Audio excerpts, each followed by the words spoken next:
The nurses themselves never saw it in those terms. To them it was duty, unyielding, exhausting, sacred. They kept working even when air raids forced them to dive beneath operating tables. They sang hymns under their breath while the ground quaked. When supplies ran low, they cut bandages into strips and boiled them clean again. They were not heroes in their own eyes, just professionals doing what had to be done. Still, the impact was undeniable. For every life they saved, dozens more were touched indirectly.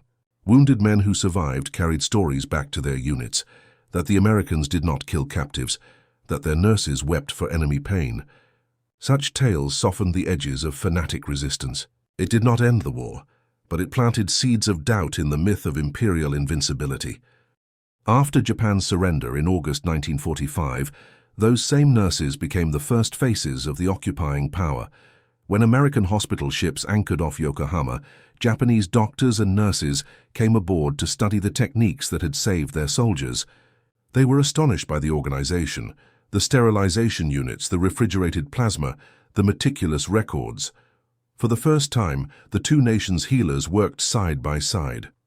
One Japanese physician later admitted that the defeat was complete not only in battle, but in mercy.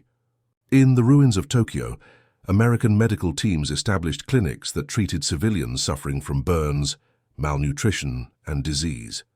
The nurses who had once tended to wounded enemies now dressed the wounds of children who had lost everything. Their compassion became a cornerstone of the rebuilding effort. Hospitals rebuilt under American supervision adopted many of their methods: triage by urgency, sterilization by pressure steam, and antiseptic storage techniques that later became standard in Japanese hospitals. The psychological transformation extended beyond medicine. Japanese POWs who had experienced humane treatment often became advocates for reconciliation. Some later worked as translators during the post-war trials, insisting that the nurses' kindness had shown them a path back to humanity. Peleliu wrote letters of gratitude that found their way into archives decades later, faded by time but still legible, testaments to the idea that mercy could outlast hate. Meanwhile, the legacy of those wartime nurses reshaped American military doctrine. Their success led to the establishment of mobile surgical hospitals, prototypes for the MASH units that would define later wars in Korea and Vietnam. Engineers refined portable refrigeration and sterilization technologies originally improvised in the Pacific.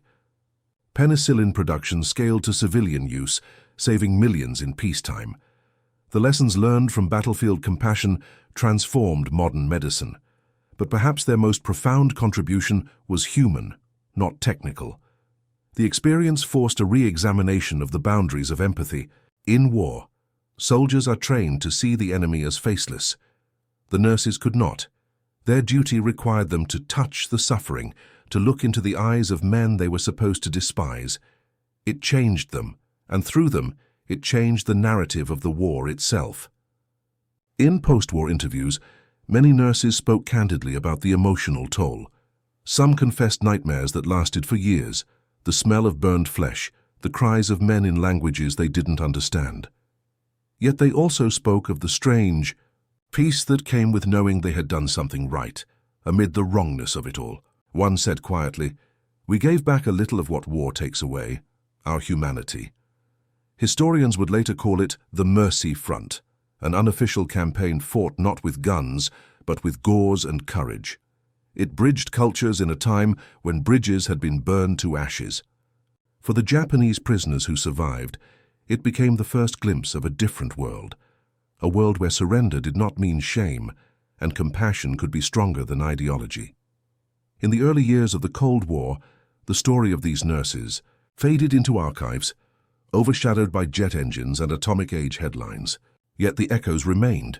Military academies studied their efficiency. Humanitarian organizations cited their conduct as a model for post-conflict care. Even the Geneva Conventions of 1949 carried their imprint, strengthening protections for medical personnel and prisoners alike. Decades later, when former enemies met again in ceremonies of remembrance, some of those nurses, now elderly women, were invited to Japan. They stood before men who had once been their patients. No words were needed. A bow replaced the salute. Time had softened what hatred had hardened. In that silence lay the truest measure of victory. The war that began in fire had ended in an act of healing. Steel and flame had given way to gauze and grace. The battlefield, once a place of annihilation, had become, if only for moments, a place of redemption. One of the last surviving nurses, asked late in life what she remembered most, didn't speak of medals or victories. She said, "It was the eyes. When they looked at us, they didn't see Americans or enemies. They saw mercy. And that, I think, is what ended the war inside them." The lesson outlived the generation that learned it. In every modern conflict, from the deserts of the Middle East to the jungles of Asia, field medics and nurses still follow the example set in the Pacific, saving lives first, asking allegiance later. Their work continues the same quiet defiance, to be human in a time designed to erase humanity.